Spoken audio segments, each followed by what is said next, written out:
come up on your screen.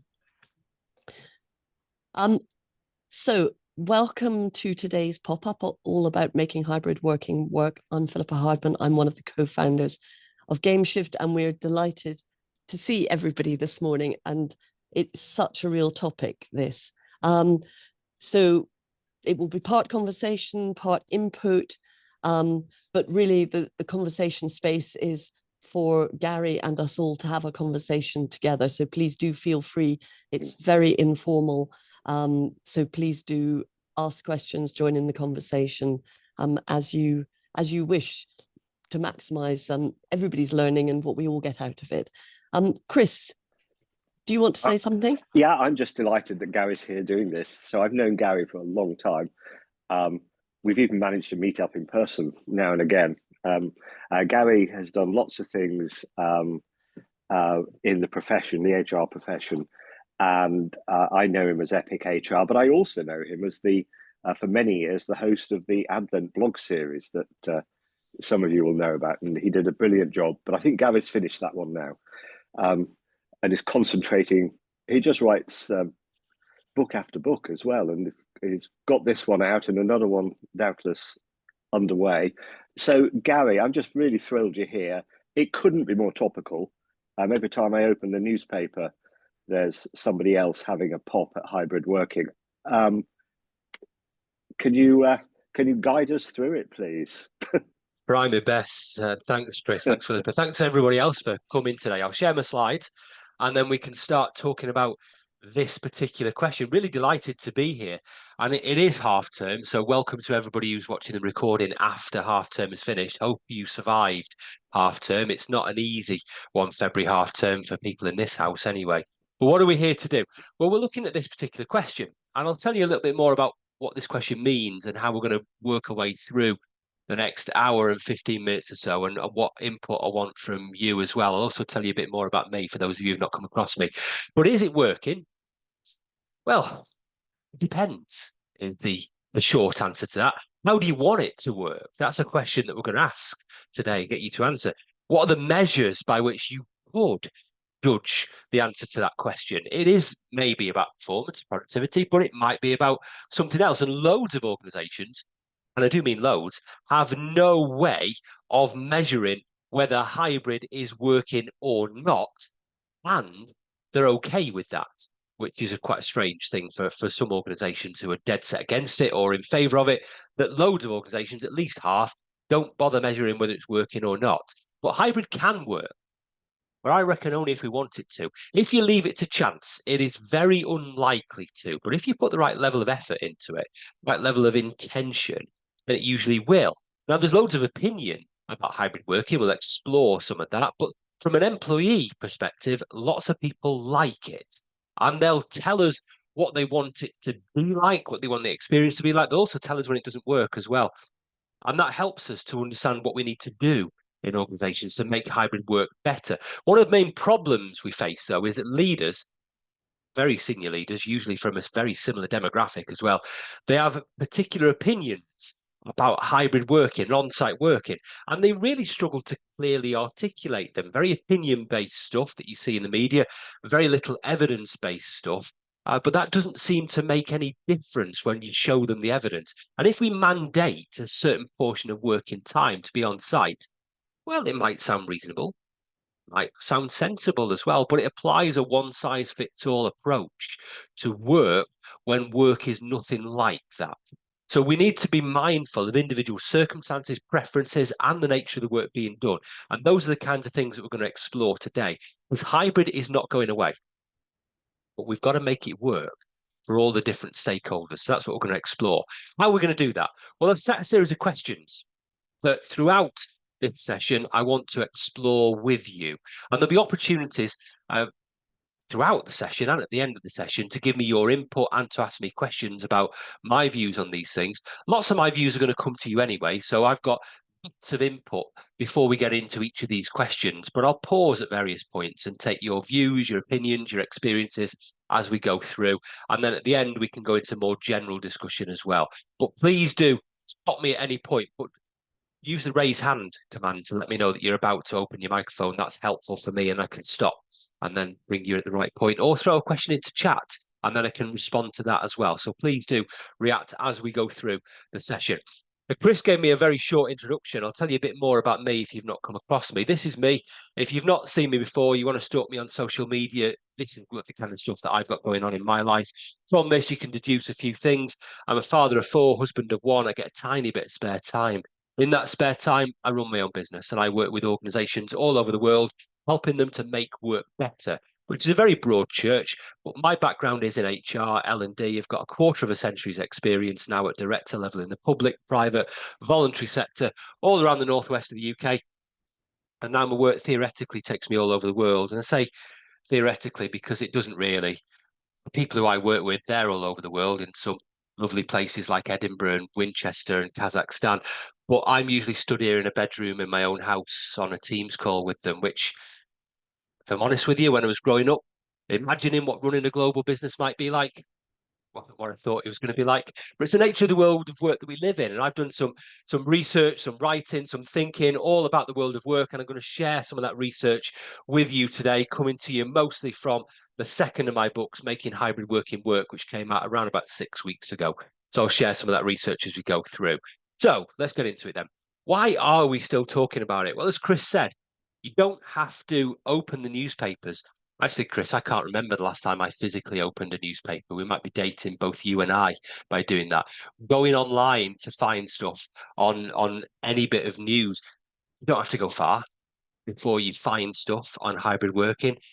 Just yesterday, it was the Martin Oliver, the chief exec of Ofsted, who was talking about increased working at home rates equate to increased truancy on Fridays in school. And that was his correlation implying causation view, which we can unpick later on. But the ONS survey from November last year said that 28% of UK working age adults work hybrid, 28%, and a further 13% work solely from home. So those of you good at maths, you've added that up already. It's 41% of people doing some element of remote working. And that figure has stayed roughly the same. It's only gone up 1 or down 1 in the last 4 years. So it's remaining quite static. It isn't going away. The International Workplace Group did a survey of recruiters in September, I think, last year. And they did a survey and they showed that 75% of recruiters have seen candidates reject job offers because there wasn't a hybrid working approach in place. And around about the same percentage said that businesses who fail to provide hybrid are becoming much less competitive in the job market. And as Chris and I have noted, it's in the news a lot. Now, all of these headlines you see here are all from the last 9 months, all of them. And to be honest, I had to stop there because I ran out of space on the slide.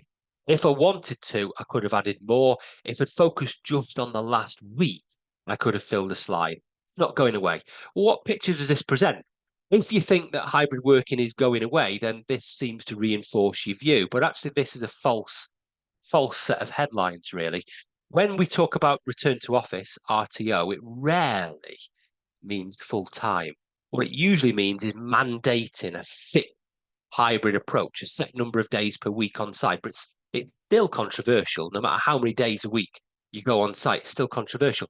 Loads more companies, by the way, going the other way. Loads more. That doesn't sell newspapers. That's not sexy. When you think about a headline that says company makes remote working work, it's not going to get anybody clicking on it. This is the clickbait stuff, all of this stuff that workers need to get their bums back on seats, according to Lord Sugar, or stop letting your children play truant, according to Sir Martin Oliver. It's the sexy stuff, not the fact that many more companies are actually making it work, just showing us the ones who can't be bothered. But this is an interesting question. How do we measure it? I'd be interested in your views on this. You can tell me your views either in chat or raise your hand and open your microphone. How do you think we ought to be able to judge whether hybrid is working? I think there's a number of ways we can do it. What do you think? This can be based on your experiences in organizations or perhaps just your opinion. How do you know whether it's working or not?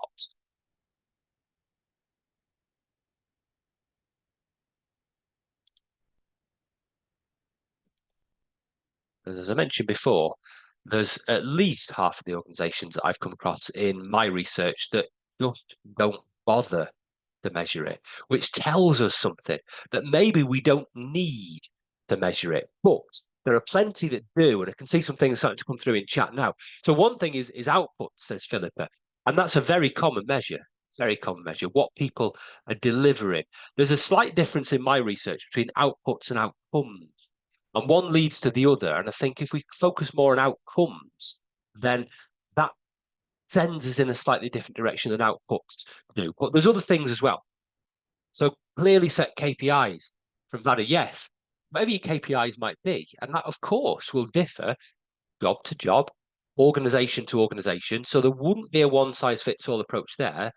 The engagement surveys. Yeah, I like that, Georgina. There'll be a range of things that come through from that, whether it's well-being or something else, that tell you about the employee experience. And lots of organizations, they do focus strongly on that employee metric, meeting milestones, again, whatever they may be. Colin, they'll be different for each person, which is an interesting perspective as well. The attraction, the retention stuff, Jane, yes, you're right. Those are measures as well that matter to organizations. The OKRs, Colin, you're right. They will be part of it as well, but again, slightly different for different companies and different people. Will talks about the basket of measures, and that is a good analogy, really, that there isn't one measure that tells you whether hybrid working is working. In fact, there's probably a dozen or more that tell you something about it. Maybe the simplest way is what Edward says there about, are we doing what we were set up to do? Maybe that's the ultimate measure of not just hybrid work, but work itself as well, or the annual results, as Colin says. So my point being, there isn't one measure that tells you whether hybrid is working. You can equate it to a jigsaw puzzle, and it's a 100-piece jigsaw puzzle.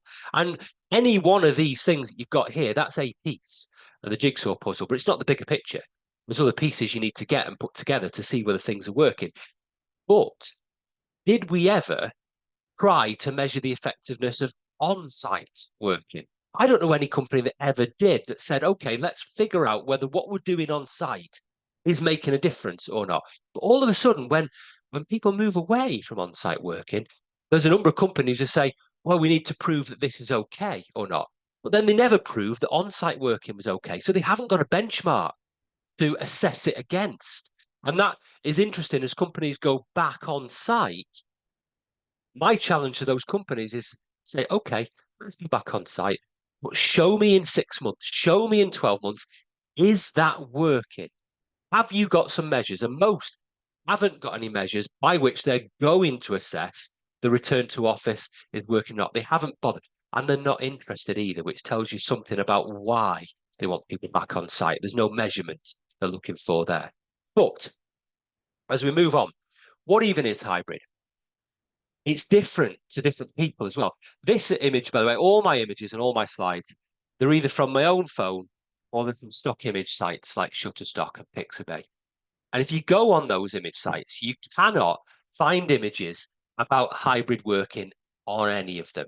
You can get, if you type in hybrid, you get images of hybrid dogs, hybrid cars, hybrid plants, and this was the closest. This was a hybrid training system. And I thought, here's an audience of people involved in people profession. They'll appreciate this image. Looking at your faces, I'm now not so sure, but we'll see. There's stock image sites who've got images for everything. I've got nothing about hybrid working. What chance have we got of reaching an agreed definition of what hybrid is? Very little. I reckon you start with this. This is a quote from Doctor Who, by the way, which Chris will appreciate. But this is the opposite of hybrid working. The opposite of hybrid working is a fixed point in space and time. So you can only really define hybrid working by starting by working out what it isn't. And that then gets you towards what it is. This, by the way, this quote is saying to people that your work's got to be done at one fixed location, one fixed time span. That's what you're saying to people with the opposite of hybrid working. And quick yes or no in chat, please. Do you like it if somebody says to you, you've got to work there and only there, these times and only those times? Yes or no, do you like it if somebody says that to you? Because I don't, and I never have. And lots of people shouting at me in chat, which is okay. And I understand the sentiment coming through as well. But yeah, look at all that. Very few people, in fact, nobody likes that. Okay, so straw poll of 15 people, 100% say we don't like that. So we don't like the opposite of hybrid working. Fine. But do we like hybrid working? Well, maybe. It depends what it is. So let's try and work out what it is. There isn't a one-size-fits-all approach to hybrid. You can't compare apples to apples with hybrid. What you think hybrid working is different than everybody else here. Everybody. It means we've got to think about work differently because of that. It isn't just defined by where you do it or even when. It's defined by what work you're doing and your own individual circumstances that sit around that as well. Hybrid work isn't, has never been, and will never be the same for everybody. Not the 17 of us here, not in your organization, maybe not somebody who does exactly the same job as you. It's different. But then, has that ever been any different at all? I went back onto the stock image sites and I said, okay, right, no images of hybrid work. Get me images of work. Well, there's loads of them. This is what you see. See all the images of work. There's never been uniformity about what work is. And yet all of a sudden, when we talk about hybrid, people try and force everybody into these same boxes and say, well, you've got to do everything the same. But we've never done everything the same. It's never been one size fits all approach to work. You know, loads of things. You've all got a smartphone, right? You've all got a smartphone. You might even have the same apps on your smartphone as somebody else here, but you've got them on different screens and you use them at different times. So even though we might give you the same technology, you apply it in different ways. You all got an email program, Microsoft Outlook or something, but some of you write one-word answers and other people write essays. Some of you reply straight away and other people take days to reply. Even though we force you to use the same communication platform, you choose how to do that. There's other ways in which we differ as well. You might say to people, here's a uniform, this is what you've got to wear to work. Or you might say to people, here's a dress code policy, here's what you don't wear to work. That's fine. But even under the surface, you don't go as far as saying people what underwear to wear. You don't even know if people are wearing it. And that's the point. You don't go that far with work. You don't personalize it to that degree. And hybrid work gets to that same point as well. So where do we go with this? The way we think is different. The way you work is different. So when we say to people, you've got to work there some days of the week and there other days of the week, you're applying that one size fits all approach to something that's never been like that. Never been like that. And the moment you say to people, come on site, it doesn't matter how many days a week you say come on site for, the impact is the same. The impact is the same, whether it's half a day a week or 5 days a week, the impact is the same. There's no magic number. But people like some element of remote working. This is a YouGov survey done before and after pandemic, showing you the change in perspective, opinion about remote working. Lots more people want some of it. They want to be able to do that, which suggests we're pushing an open door with hybrid working and creating the right experience. Are we delivering on that? No, we're not. No, we're not. It's not working hybrid at all. Not working at all. Gallup do this survey every year. You can go and have a look at it yourself. Before I get into the percentages, look at the labels. Downright miserable, emotionally detached. Those aren't labels we want to be ascribing to work. Those are labels I use to describe my first marriage. But anyway, look at the percentage. 23% engaged. That's low. You can filter this by region. The UK comes into the Western European region, and when you filter it by region, it drops for the UK to 13% of employees engaged. And also it's flatlining that. It's not going up or down, 13%. So we're not delivering on the employee experience that people want. And there's a lot of reasons for that. If you think about what lockdown taught us and what enforced remote working taught us, for a lot of people, particularly younger workers, that's represented a disproportionate amount of their working career. They don't want to mess about in jobs that don't engage them or for companies that don't value them. And even people of my generation, you've seen work and life side by side in the same place for the first time and you've reached an appropriate conclusion. We've got to renegotiate that psychological contract, not destroy it with attempts to force people back into an office for an arbitrary number of days per week. We exist in a seller's market in terms of labour, so we have to appeal to the individual, because everybody who's done any element of remote working has got very used to working when, where, and how they want to. They're understandably reluctant to go back to a much more collective experience, no matter how many days a week that might be. So what we're doing here, I mean, I love this quote. It's applicable in loads of different scenarios. But that's what we're doing. By saying to people, everybody in X number of days a week. That's exactly what we're doing. There are nails and nails, and we've got other tools and hammers, but we're treating everybody the same by applying rules for everybody, creating rules that suit the majority. And that risks alienating some people and missing out on golden opportunities to do something different, something better. So we need to make hybrid working work. But I've paused for a minute and asked you this question. In your view, why isn't hybrid working well? And what can we do about that? Again, you can let me know in chat, or you can raise your hand and open your microphone. Why do you think hybrid isn't working? Plenty of people in the media that will tell you their view. Perhaps you want to reflect some of that, but you can tell me your view as well. Why is it not working? And maybe in your experience, what are companies doing about that to make it work better?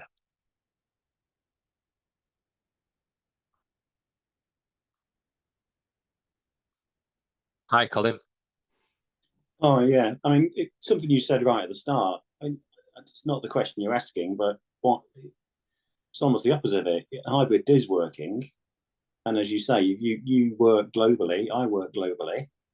I cannot be in the same location as the majority of my team ever, because they're all in different parts of the world.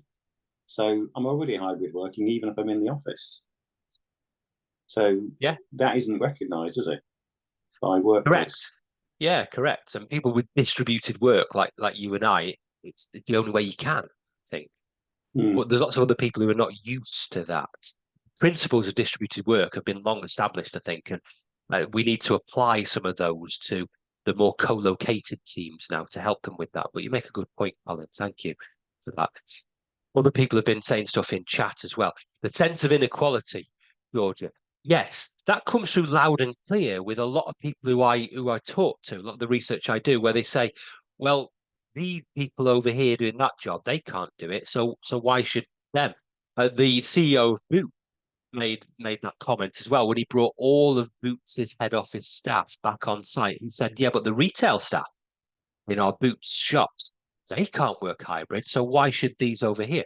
Well, my response to that is most of those retail staff are paid minimum wage. So does that mean we need to pay everybody minimum wage because that makes it fair, level playing field? And even in those shops, you don't have a chair to sit down on. You're on your feet all day. So does that mean we need to take chairs away from those in head office just to level the playing field? Equality can only go so far. I think it's more about equity for me. But there's a general sense, I agree with George's point there, that we need to be fair to people. It's often quoted in the media as well. Trust is a massive one, Jane. I agree with that. And there's no reason why you can't trust people who you're not co-located with, but it tells you something about the way that lots of managers make decisions. It's based on sensory input rather than digital input. And I may talk about that separately as well. And you're right, Peter, it can work. It can, it definitely can. But it requires not just thought, but effort as well, which we're talking about today. And thank you. Well, yes, you're right.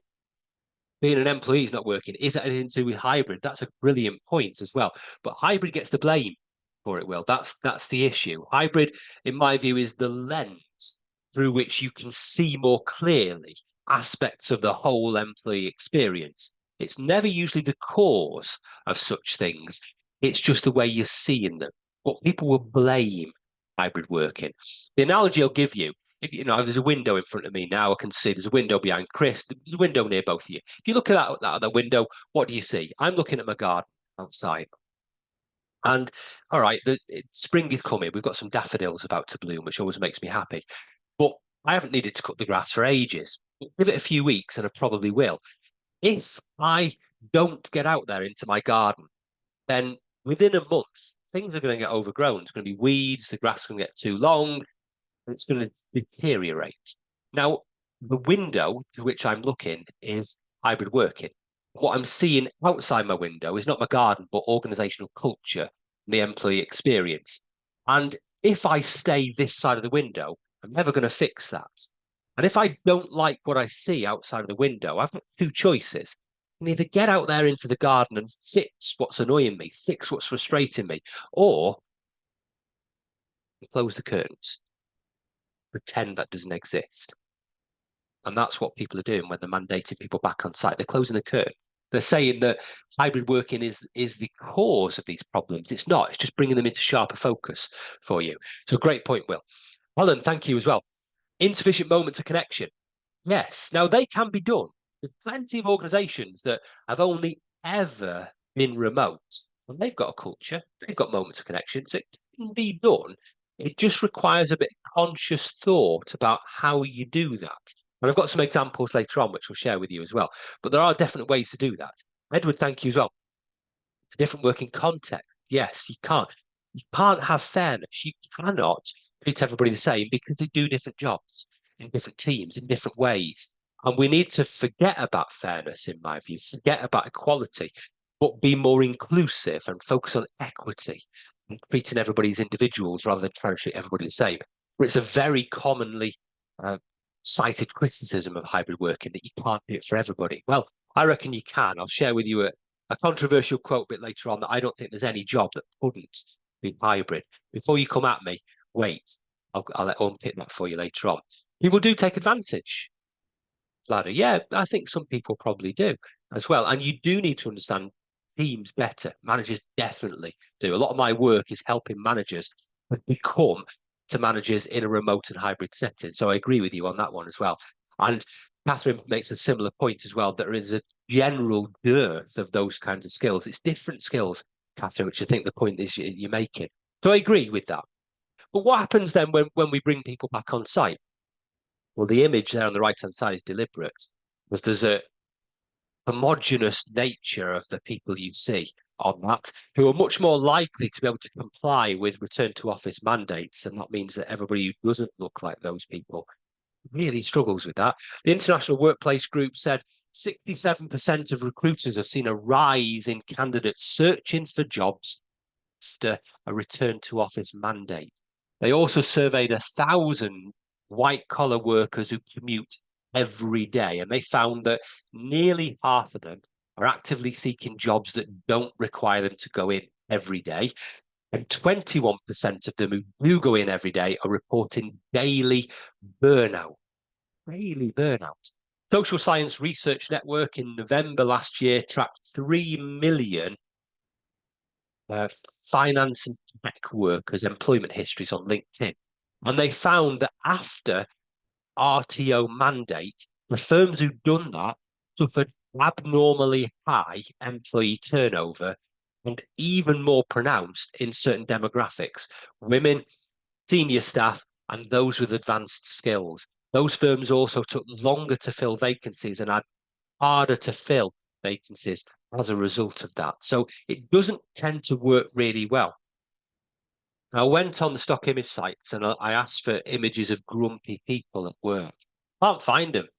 Can't find them on Pixabay and Shutterstock, grumpy people at work. So I had to use ChatGPT to give me this one. I said, give me some people who are looking really pissed off about work. Well, that's what happens when you bring people back on site, they don't want to. Why do people want to work at home for part of their time? Well, the ONS asked this, and they said that when you work at home, you save an average of 56 minutes a day compared to those who go on site, 56 minutes. And they then broke that down. They said, what are you spending that on? Well, 39 minutes more. Is it 39? I forget. Is it 39? No, 24 minutes. 24 minutes more on sleep and rest. 15 minutes more on exercise and well-being. So again, some of you are good at mental maths. You've already got to the sum, 39 minutes. And I said 56 earlier, didn't I? So it leaves 17 minutes unaccounted for. I don't know what these people are doing in that 17 minutes. If it isn't sleep and rest and it isn't exercise and well-being, what the hell is it? I don't know. That's a point to reflect on. Think about that later on. Anyway, who wants to work at home? Most people. But there's certain demographics that like it more. People aged over the age of 30 have a much stronger preference for hybrid working than people under that age. Why is that? Well, statistically, much more likely to be a parent, much more likely to be a manager as well. And that's the perfect storm. Stress and work-life balance issues as well. So there's certain demographics that like it more as well. And we're not giving people what they need in their life. We're forcing them into something that's an outdated principle. The Monday to Friday, 9 to 5 on-site employee experience is based on the premise that whoever's doing that has got somebody at home doing the cooking, the cleaning, the childcare, all that kind of stuff, probably for free. I've not got that. I don't know anybody that does. It's an outdated principle as well. So we need to reflect people's modern family and also personal lives and not force them into something that worked for the generations that have gone in the past. And you can see some of the things that sit behind the RTO mandates. This came from Nick Bloom's Stanford University research, which there's more and more every week of, by the way. And you can see that what sits behind it, a very strong personal opinion and a lack of evidence on things, and also a vested interest in things as well. And then it masks something else, which is interesting to reflect on as well. That most of the companies who want to get people back on site, they're not telling us the real reason why they want to do that. They're hiding behind collaboration, communication, culture. They're hiding behind that. But actually, the real reason is something else. And it has significant negative consequences. But we talk about culture. So let's explore this. Lots of people do say, and you can give me your view on this, that hybrid working, remote working is bad for the culture in an organization. But is it? What do you think? You tell me in chat or raise your hand and open your microphone. What do you think the impact of remote and hybrid working is on company culture? Because the Lord Sugars, the Donald Trumps, the Elon Musks, the Sir Martin Olivers, the Stuart Roses, they would tell us it's bad. Do you agree with them or not?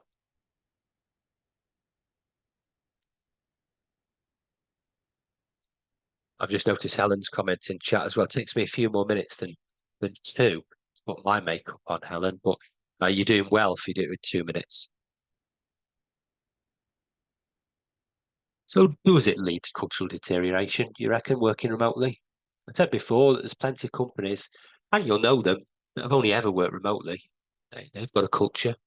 Their culture's not deteriorated by working remote. So why is it the case that some people think that it does happen? Helen's gone first. Yeah, and that's an interesting point. You have to work at it. Conscious, intentional effort, Helen. You're right as well. And families, when the kids leave home, you do. And that's a great analogy, which I'm going to expand upon very, very shortly, Helen. So thank you for planting that thought in my head as well. Thank you, Georgina, as well. Employees can feel more empowered. Yes, they can. Now, there might be some who take the piss. Of course, there might be. But that's the case in the office as well. I'm sure there is. Performance based on something else other than where you're sat. So I agree with that as well. Hi, Chris. We worked with one company, must I think remain nameless, where obviously during COVID, everybody went to working from home. It was a global company. And the people who were keenest to go back quickest to getting everybody into the office were the most senior managers, most senior leaders. And that was because their entire identity was based around flying around to places and visiting all the officers in their command, as it were. And the story they told was it's destroying the culture. But actually what it was destroying for them was their sense of power and identity, because they had to find new ways to feed that. Yeah. So I think the culture You're thing right. is multi-edged. It is. It's a shift. And you're right that it's a threat not to culture, but something else. And they will use culture as their shield for that as well, but it's a threat to their identity, to who they are, to what they think the senior leader does. And it changes the inputs they need and also the outputs they think they need as a senior leader as well, which I'll come back to as well. So you're right. Great point, Will, as well, about conscious thought, conscious attention. And Edward's made a similar point as well, that you can do that if you put purpose behind it. You can do that. I've got a slide all about purpose coming up as well. And the effort you need to make, Colin, as well, is not just specific to being remote or hybrid. It's the effort that you must put in no matter how you work, where you work. So great point as well. And how do we do that? Well, it's a common criticism that people say in-person's best for collaboration, communication, and keeping people together culturally. Well, it could be, but it's not the only way of doing it. And it depends very much what your on-site experience is like. So I'll reflect on that very shortly as well, about how you could use the on-site experience to do that. But you can do that without an on-site location as well. There are lots of companies that find it difficult to manage cultural cohesion when people are working remotely. And they think the only way of sorting that is to bring people back on site. Well, that's a way. It's not the only way to do that. There can be disconnect between individuals and teams, but only if you let it happen. There can be cultural deterioration, only if you let it happen. People might struggle with reduced interactions and collaboration opportunities, but only if you don't give them ways to do that in different media and different channels and so on. There is a split, I think, on how collaboration is viewed. And Chris got at that point as well, that senior leaders may view collaboration as what they see when they walk around and see people busy. And that's the only way they might do that. But other people see collaboration in different ways as well. Hi, Philippa. I think there's a lot of things that are sort of bubbling through my mind, but I think one of the things around hybrid is that needs to be really carefully thought about is when people are going to be in the office, there's no point coming into the office if you're then going to be stuck on a screen all day. So what is the purpose of people being in the office for, say, part of the time? And also allowing time within that for all the informal spaces for working, i.e. meeting that person in the corridor, having that conversation that you wouldn't have if you were working necessarily completely remotely, because it either wouldn't occur to you or you haven't, that there would be no reason to diarize something. So there's something about the mindfulness and the purposefulness of making hybrid work. Yeah, I think you're right on the purposefulness as well. But reflecting on you hinted at the water cooler moment type of thing, where you randomly stumble across somebody, and my view is that's a myth. We're looking at the past through rose-tinted glasses sometimes, and I often challenge senior leaders on that. If you think about if it did happen, how did it happen? You were in the same place at the same time as somebody, and you struck up a conversation. That wasn't by accident, by the way. That's a result of conscious organization design that got you and somebody else in the same place at the same time and brought you into contact with each other. There's no randomness about that. You're both employed to do a job in the same place. That's not random. That's design. And the same can be done in a remote setting as well, and even better in hybrid as well. And actually, it can be enhanced in hybrid with careful design of the physical workplace to bring people in more contact with each other and different parts of the organization as well. Because there's a real danger with hybrid that you've got your day of the week where you come on site and you want to avoid exactly what Philippa says about being the only person there from your team or spending all day on Teams calls. So you say to all your team, well, we'll all come in on Monday. Well, that's fine. But you might not see any other teams because they're in on Tuesday. And that does lead to cultural deterioration, leads to cultural silos as well. So you've got to find ways of bringing the whole organization together and bringing those water cooler moments back into the workplace. But again, it's as a result of conscious design. You can't just leave that kind of stuff to chance. So culture existed before remote working, and it exists now. And I gave you the window and garden analogy. Here's another one. If you tarmac a road, it's brilliant to drive on. The moment the council near me are tarmacking all the roads to get rid of the potholes. Brilliant to drive on. It's like driving on a Formula One racetrack. It's so smooth. But I know, give it a year, give it 18 months, that road's not going to be as smooth because the council's buggered off elsewhere. They've got other things to think about. They're not keeping on top of things. Now, that's the point I'll make about culture. If you consciously keep it, repair it, look after it, culture stays strong, culture stays cohesive. You leave it alone for a year or so, it deteriorates. You can't be surprised at that. And that's the same analogy I'll give you as well. Go back into chat and have a look. Will, thank you as well. Yes, you're right. You would waste times.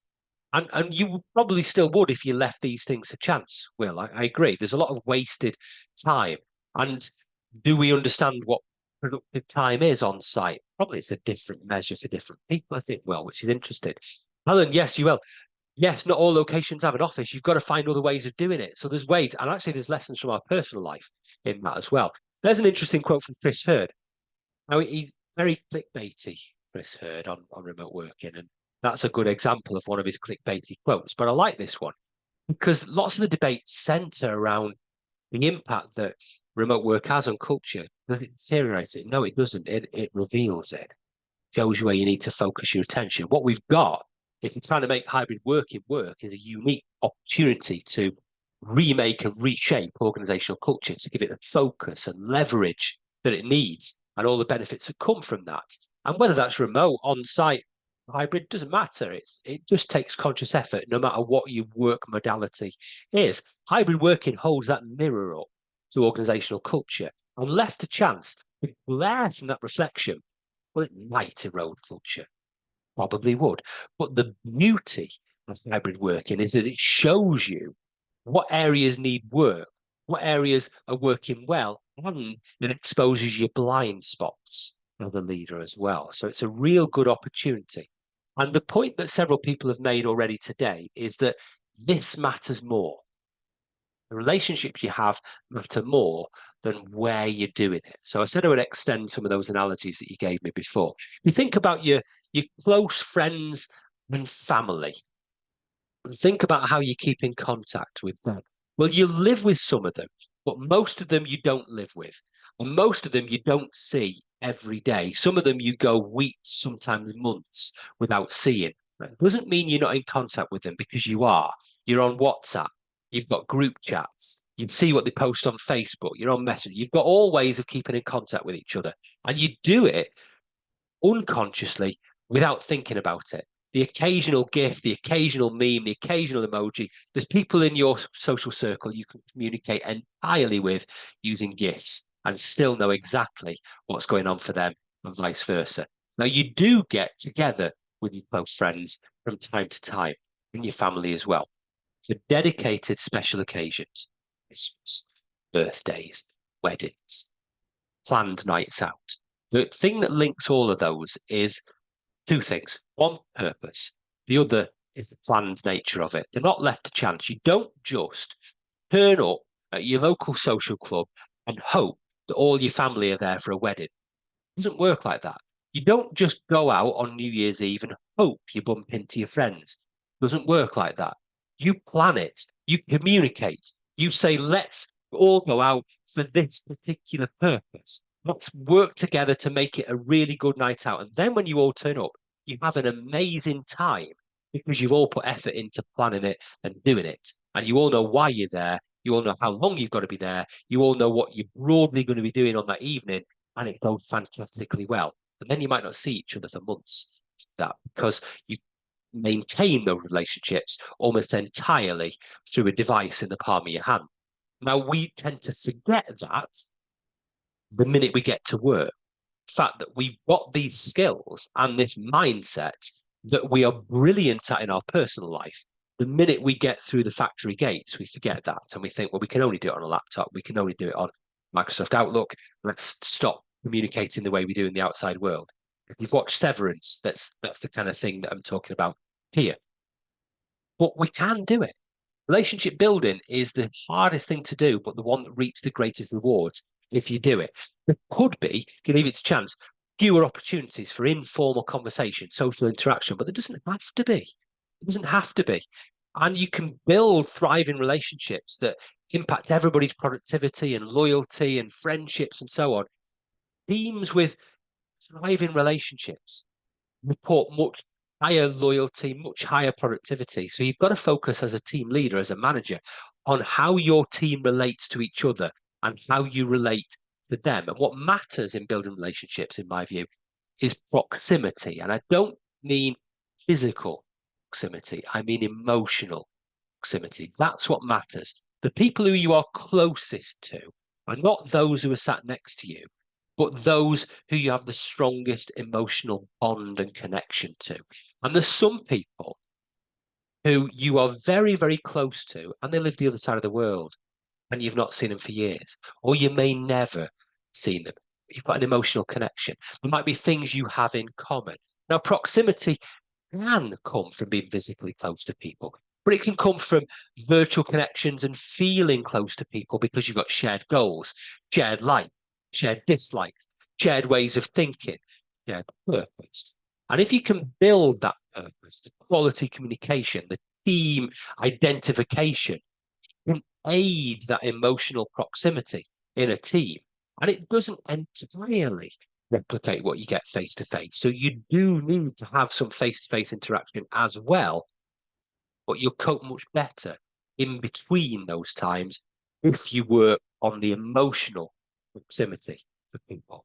So leaders have got to establish purpose, the on-site elements of hybrid working. Going back to Philippa's point, you can't just come on site, spend all your time doing things that you would have done if you're at home.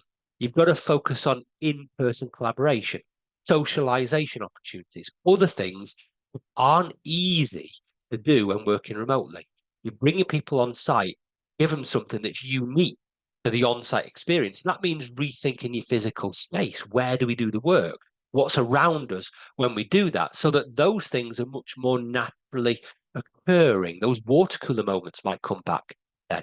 And experiment with different ways of bringing people together in different ways. And then you're not going to erode the culture. You're going to build the culture by doing that.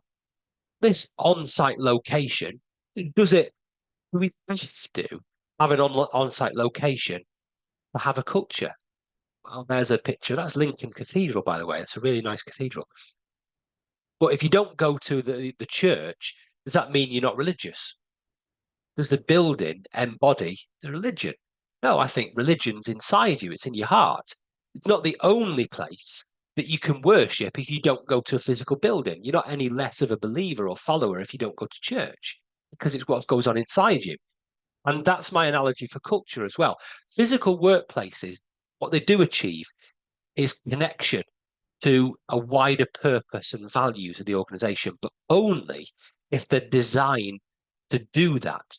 If they're a standard traditional office with cubicles, meeting rooms, blank walls, they could be any office anywhere in the world, and that's not going to connect you to the values of the organization. So you have to think carefully about ergonomics and feng shui and all the other things that come into that as well. But that's not unique to the physical workplace. The ability to connect people to company values, the ability to connect people to a wider purpose isn't specific to a physical location. So if you're not consciously designing a physical location that does that, you have to find other ways of doing it. You have to find ways of getting people to have the emotional connection, the values, the purpose. And if you just bring people back on site because you think that they're off doing their own things and there's fragmentation in your culture, bringing them back on site to a staid, boring, plain office and letting them do Teams calls from there is just moving those things to a different location. It's not fixing them. It's just moving them somewhere else. So you've got to be very conscious about building that purpose. Purpose matters a lot to employees, and it's really critical no matter where you work. The best jobs you've had are where you felt connected to that purpose, you felt the energy of the organization. And that's been true whether you've been on site, remote, or hybrid. Purpose really matters. And some of it comes from being co-located, but some of it comes from the work you do and how immersed you are in it, the emotional engagement you feel too. So we have to be intentional articulating what our purpose is, explaining it at regular intervals to people as well. Make sure that you know how your work is connected to that purpose, how the team's work connects to the work of other teams as well, and how we're all being held accountable to the bigger picture as well. Teams need to be connected to other teams. You need to talk to people in other teams as well. Otherwise, you will get siloed. So there's lots of things we need to do to make hybrid working work. But where's it going?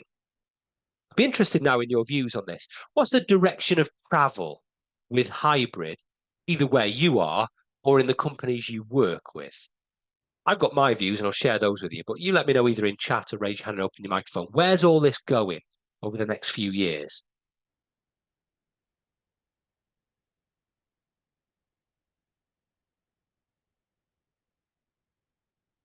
Because if you just look at the media, you'd think that within 12 months there'll be no hybrid working. Now, I don't think that's the case. I think we've got a very unbalanced media reporting that we see there as well. And Edward says people cherish face-to-face. Some people need it a lot, Edward. I agree with that. In fact, we all need it. We all need some level of face-to-face interaction. Some people thrive on it as well, but it's a different amount for different people as well. Full-time remote working, I think, is boring.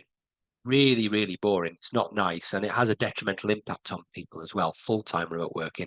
So I think everybody needs some part of it as well, but it's a different amount for people. What do other people think? Where's it going, hybrid? Colin, thank you.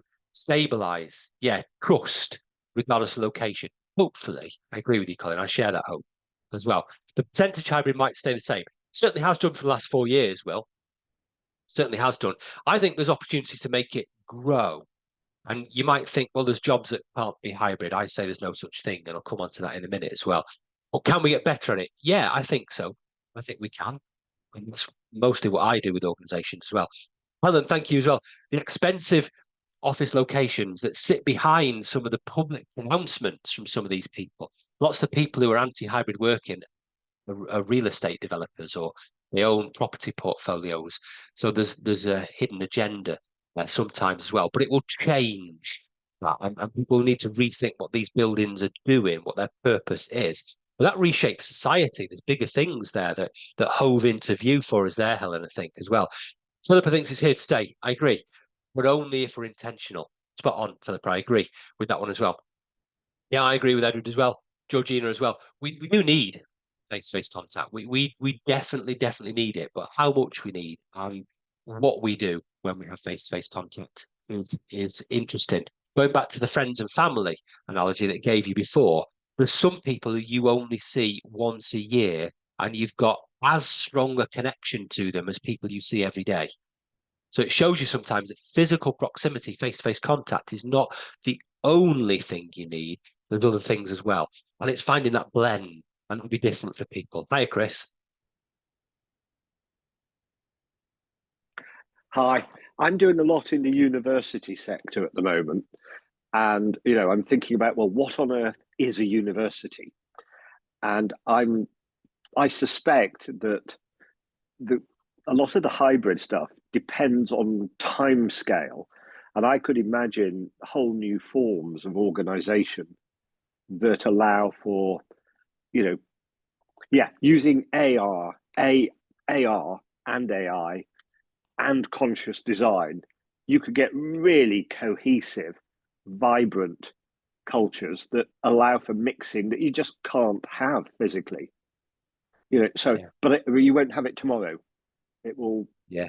The technology's not quite here yet, but it's coming.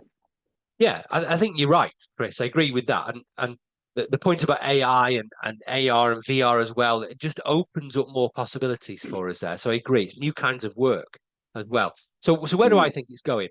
Well, what my 4-box model for hybrid working is here. Everybody loves a 4-box model. This is mine.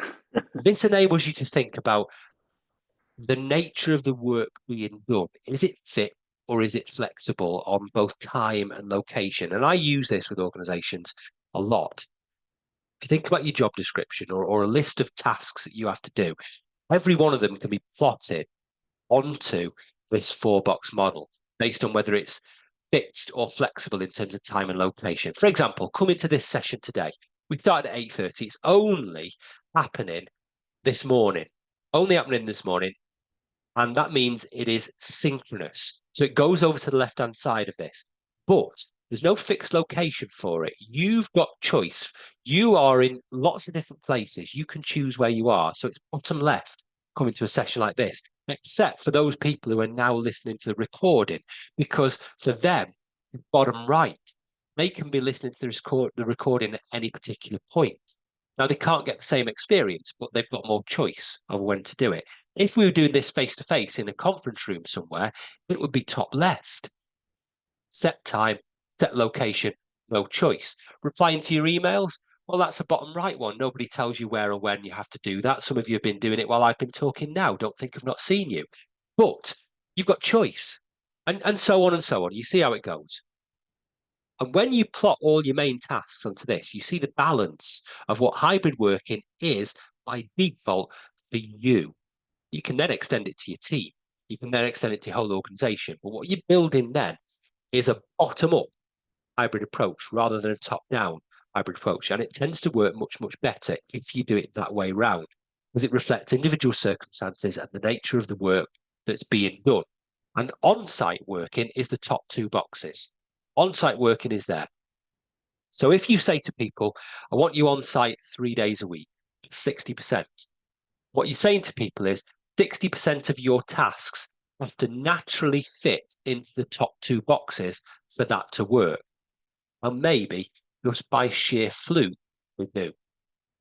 It's unlikely though. But what if they don't? What if you've only got 40% there and your organization wants you on 60%? Well, you've got some choice with the things in the bottom row. You can move the things from the bottom to the top easy because you can choose to do them on site. You can't always do it the other way around though. You can't always move things from on site to remote, but you can do it the other way around. You've got choices. What if you do your split and you're not happy with your split? Then you have to redesign work. You have to ask questions like this. You have to ask all kinds of questions. Most of these be relevant to all tasks that you can consider. It's a really good way of engaging individuals with designing work and designing the hybrid approach.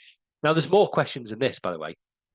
I just ran out of space on the slide, but you can see where I'm going with the questions. If you ask questions like this, you get to the nub of what work actually is, and you start redesigning, recrafting work to fit the nature of that work, organizational diktats about hybrid working, and also taking advantage of developing technology, like Chris said as well. AI will allow you to unfreeze certain tasks and move it from one of those boxes to the other. So there's loads of things you could do. And I'll go into my controversy. Let's put this on screen and see what you think about this. I often share this on social media just for the reactions that it gets. But I have a strongly held view that this is the case. Strongly held view. And you're likely to have an emotional reaction to this. So I need to unpick it a little bit for you. I think it's true. There is no such thing as a job in hybrid. Now you're thinking about all those jobs that are currently done face-to-face and you're thinking there's no way. He's talking nonsense. So let me unpick it for you. Well, there are plenty of tasks, jobs with tasks, that can't be done hybrid. There's loads of them. Loads, hundreds, thousands of tasks that can only be done face-to-face. And where we've got a problem is that we've got jobs that are packed full of such tasks. But that's conscious choice. Somebody, somewhere, wrote a job description, designed a job, and chose for all those tasks in that job. Therefore, it's somebody's fault that the job can't be hybrid. And because somebody consciously designed a job like that, somebody else could redesign a job and change the nature of that job. I'm not saying change the task, although you could with artificial intelligence, you could with other things. I'm saying change the jobs. If you think about jobs as composite, they're a composite of all the different tasks say there's 10 tasks in a job, composite. And my view is, do you remember the video game Tetris? Some of you are too young to remember Tetris. What in Tetris is all these different shaped blocks going from the top of the screen, and you move them around and you slot them into bits. Those are the tasks coming down, you slot them into jobs. So the way you do that is you redesign jobs and you start thinking about jobs and tasks differently to make sure some jobs, all jobs, would now be hybrid. And in my research, I've got loads of examples of types of jobs that you might think would never be done hybrid that now are. Now, if time permits, I'll tell you about all 4 of these, but I'll pick one of them. I'll pick 2 of them, actually, the middle 2. And my GP surgery is one of them, and a high-end fashion retailer is another. Now, both of those are jobs that are traditionally face-to-face. Let's talk about my GP surgery at the moment. Now, I don't know whether your GP surgery is the same as mine. I only go to mine, so you'll have to tell me whether yours is the same. You cannot get a face-to-face appointment with them. You're lucky if you get a phone call with them. But what they've done now, there's 5 GPs at the surgery, and the way you request medical advice or support or an appointment is you fill in an online form on the website. It's a job redesign, and I have advised them on how to do this. Job redesign. And this form goes off to one of the GPs who's called the triage GP. And they look at all the information you put on your form and they decide what you need to do. And that might be take some paracetamol and go to bed. It might be here's a leaflet to read. It might be come and have a face-to-face appointment. There's all kinds of routes you can go. And their job on the day that they are the triage GP is to look at all these hundreds of forms that come in and decide what route they go down. Now, that task is all of a sudden changed from being top left on my 4-box model, synchronous, set location on site, to having some choice. It's not asynchronous. They still have to do that during working hours, but they've got choice where they do that. They each take turns. They have a day each in the week where they're the triage GP. And they could choose, and some of them do, to come on site and do that triage work. They could choose to work remotely and do that. Some of them do. And it makes no difference to me as the patient what choice they make. They still get the same service. They then might refer me to come on site and I'll go on site. But that job has now changed from being 100% on site to being 80% on site. There's an element of choice in that one. The one next to it, high-end fashion retailer, is an interesting one. You've got people in a shop selling clothes to people. That task can only be done face-to-face. And therefore, if that's your entire job, that job can only be done face-to-face. That's not the only job in that organization. In this organization that I've worked with, there's people who sell clothes in shops, there's people in the back office who are on web chat, who are on customer service, who are on order fulfillment, all different things like that. And that is done remotely. But what they've done, if they've got 10 people in a shop and 10 people back office, they've gone from saying you are 2 teams of 10 people to saying you're 1 team of 20 people. And we're going to redesign every job so that you've got a blend of tasks that require you to be face-to-face, selling clothes to people in shops, and tasks that don't. And then when you've got your job, for part of your time, roughly 50%, you're going to have to be in a shop selling clothes face-to-face. The other 50%, you've got all these other tasks, and you've got some choice where you do that. You want to stay in the shop and do it, it's fine. There's space in the shop. Go in the back room and do it from there. If you want to do it at home, do it there. You've got some choice. And between you as a team of 20, you're grown-ups and you can make grown-up choices about how you all split that out. Some of you might want more face-to-face contact. So swap tasks with somebody else who wants more remote. Some of you might want to do mornings here, afternoons. Fine, work it out. So we've worked with the team to help that to happen. And that's moved a job from being 100% face-to-face for being now 50% face-to-face. Other examples, pizza delivery drivers. I could talk about that one, but I won't. And I've got receptionists in office buildings as well. And I've got loads more. My point being, if you think creatively about the task and how you might change the task or move the task somebody else and swap it, all of a sudden you've got jobs that now can have some element of hybrid. That's not to say they have the same element of hybrid as others, but some. And some tasks you might not be able to change as well. So FMCG, Alan, you're right, some of that you might not be able to. That doesn't mean a job has to be packed full of that task. So my point is, think about tasks rather than think about jobs, and build jobs up again. If you started from scratch with all the jobs in your organization and rewrote all your job descriptions blank canvas style, you wouldn't end up with the split of tasks that you've currently got. That's the challenge for us with that. So I'm coming towards the end of what I need to do today. I'm going to give you some of the key takeaways, going to tell you what happens next, and go into some general questions as well. Well, the key takeaways are here. If you think that you've done hybrid by just saying to people, 2 days here, 3 days there, you're wrong. You've not done it at all. In fact, you might have made a big mistake.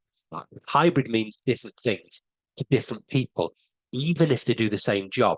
And if you mandate where and when work is done, well, we know from the 17 people here, people tend not to like that. It has a significantly detrimental effect.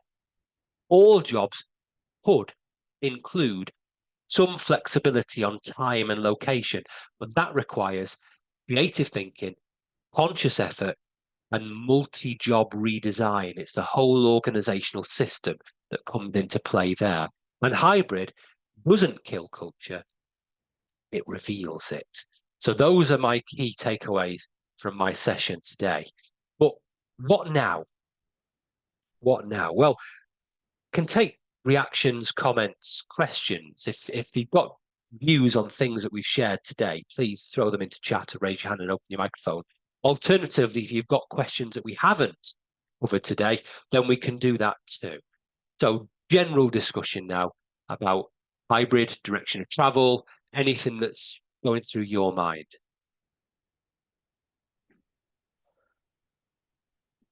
Thank you, Gary. That's absolutely brilliant. Let's see what comes up in the chat, but I'm also going to invite people, because we're a relatively small group now, just to join in and give reactions or to make comments or ask anything they want to ask. I mean, George, I know this is something that's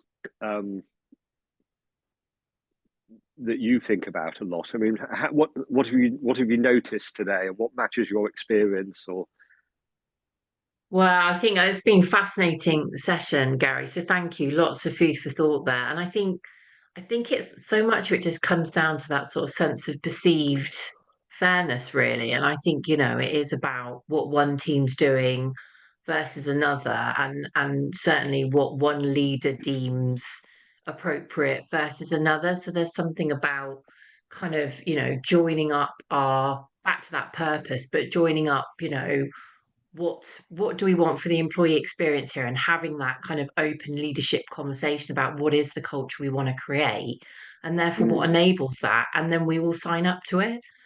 Because I think people do have very different views on it, and your sort of comment about depending on the demographic of that leader, they will have quite a fixed perception of hybrid working and whether it works or not. And I think it is about collectively, how do we shape that culture and make it happen? And interestingly, one organization I've worked in recently moved physical space. So they were in one office building, which was an enormous space, family owned company, so wonderful space. Zone 4, so really far out in terms of people traveling out to it. Great space, but it was huge. And where, of course, COVID hit and people were working from home, it became just this empty offices. And that everything, the energy dropped out, the atmosphere, because there was no one around. People would walk around and just not see anyone at all. And then they made the move into a different office space in central London, and they thought about the design of that space. So as you were saying, they've got these huddle areas, they've got lots of sofas, they've got that physical space now designed, and it's completely shifted the culture. You see it, people are working collectively, you go in the office, there's a real buzz. and it feels so different as an organization. So yeah, it really resonated around that kind of how you design a physical space as well will have a huge impact on a culture. Oh, Yeah, thank you. Edward, you had your hand up briefly there. Did you have a point you wanted to make? Yeah, I suppose it's interesting. My mind goes to kind of digging out the exceptions to the rule, kind of thinking about kind of a client I'm working with at the moment, and there are a lot of people that you might call, in the very loosest sense, knowledge workers. And so the kind of where and when is probably less relevant. There's people who are processing lab samples, where they, there's involved equipment, highly specialized, kind of processes and things like that. And so I'm thinking about, I don't know, how could they make it work? And this is something they really struggle with, because they're trying to attract talent from across the globe, and yet they also have people that are essentially on a production line. How do you offer parity? How do you attract the best? And it's something that they're wrestling with. So I'm just kind of trying to figure out how that might work out. I was interested in terms of your thinking about tasks, but if the task is so specialized, can you swap people out so readily? I don't know. No, maybe not. We're not saying every task can change. Some certainly can, and the emerging technology gives you an opportunity to look at that in different ways. But maybe the task can't be. But does that job have to be stacked full of all those tasks? That's the question I would ask. If you rebuilt with flexibility in mind, would you do the jobs the same way? That'd be the challenge. I'm interested, Jane, you talked about, useful in terms of clients you're working with around developing culture, obviously without sort of giving anything you don't want to give away, but it would just be helpful just if you could say a little bit more about that. Yeah, that's... Yeah, sorry, carry on. No, go on, Gary. No, it's sort of, you go first and I'll follow after that. Okay. Well, first of all, can I have a prize for being a Cheshire girl in exile in Warwickshire? So hands up for Winsford, Gary. And then in terms of clients, so Chris and I are both working with a university, and again, I think it's really, really interesting in terms of the whole conversation around parity, fairness. What is the work? What does the work need to be? Another organisation, so I work with the NHS quite a lot. So again, some of that has to be there and then in terms of where the patients are. But how I think the real take-home message for me is about the attention to culture and being intentional about how you create and you maintain it. And then I'm also just working with a organisation where they've had some changes in their executive, and they've not had that attention to the people and the team and the things that make cohesion. And so it's really, really timely, because again, they're saying, oh, hybrid, we need to bring people back. And it's like, well, no, absolutely, we need to work out what it is people need to do and what do you need to do as leaders to create the conditions that enable the culture. So really helpful. You've just kind of helped to give me some great questions to reinforce things, and I love the way that you just strip it back to really, really fundamental truths that then everybody can build up from. So yeah, just thank you very much for today, Gary. Really helpful. No worries. Game Okay, shift thank for you. making it happen. Yeah. And Philippa, just remind me of your question. I'll answer that one. Oh no, my question was really to Jane about Okay. about her experience, because I was interested in the comment she'd made in the chat.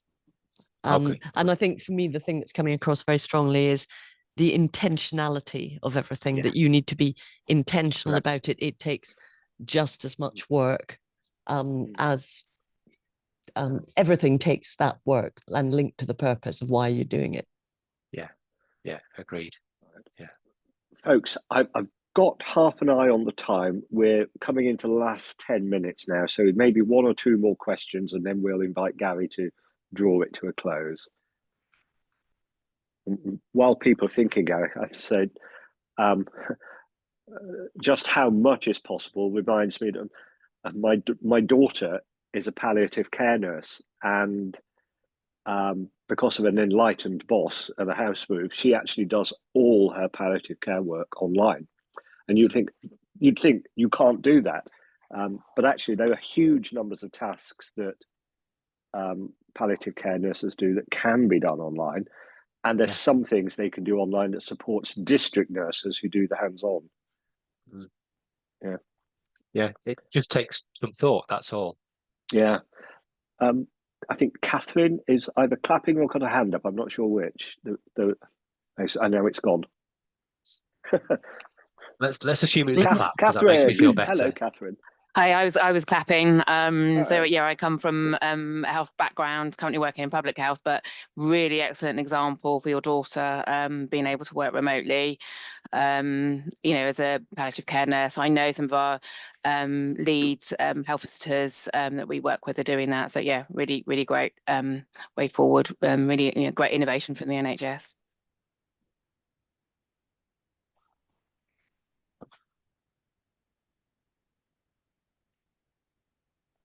Anybody else got any questions for me or comments for me?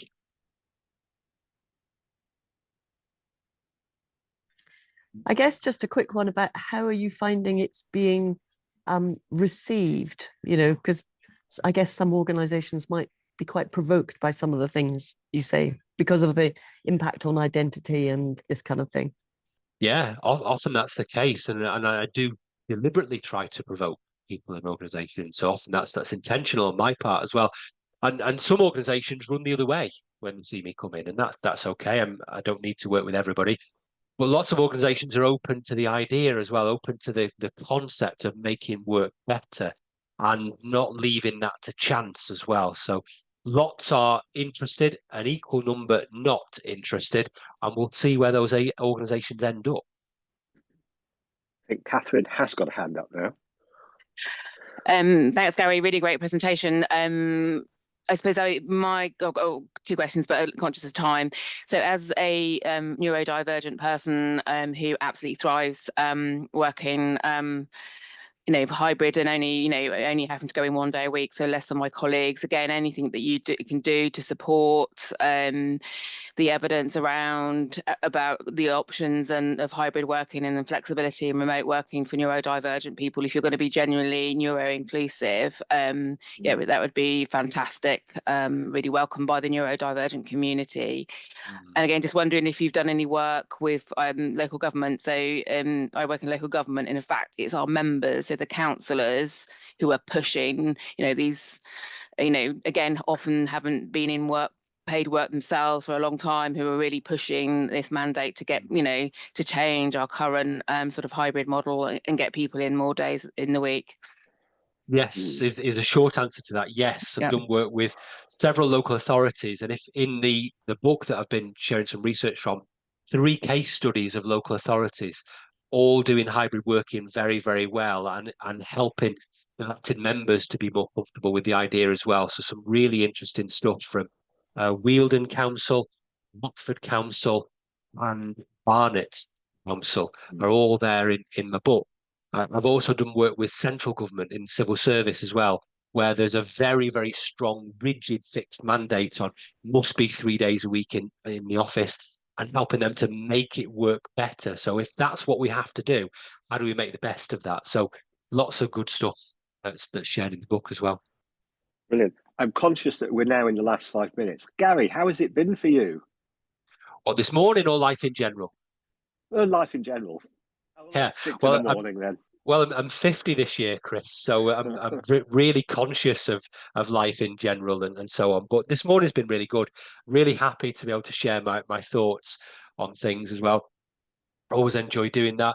This is the kind of stuff I do most of the week, and I'm happy to do it with this select band of intrepid explorers as well. And if anybody wants to contact me afterwards, my contact details were on screen for a while, along with the images of the book, which I put up there because that's my retirement plan. So we need to make sure I push that at $32.99 each. But I'm happy to carry on conversations with you, with Philippa, with anybody else here about this kind of stuff. And if I can help anybody, I'm more than happy to. Gary, we will make sure that everybody gets a link to where they can get the book, a link to how they can contact you. This has been absolutely brilliant. I've been, hooked throughout because there's lots of this I don't know about, and I knew you'd bring a load of passion to it. alongside your evidence, and it's been brilliant and provocative and clear. I've just enjoyed every minute. So thank you very much. But look, lots of congratulatory cakes are falling in the chat.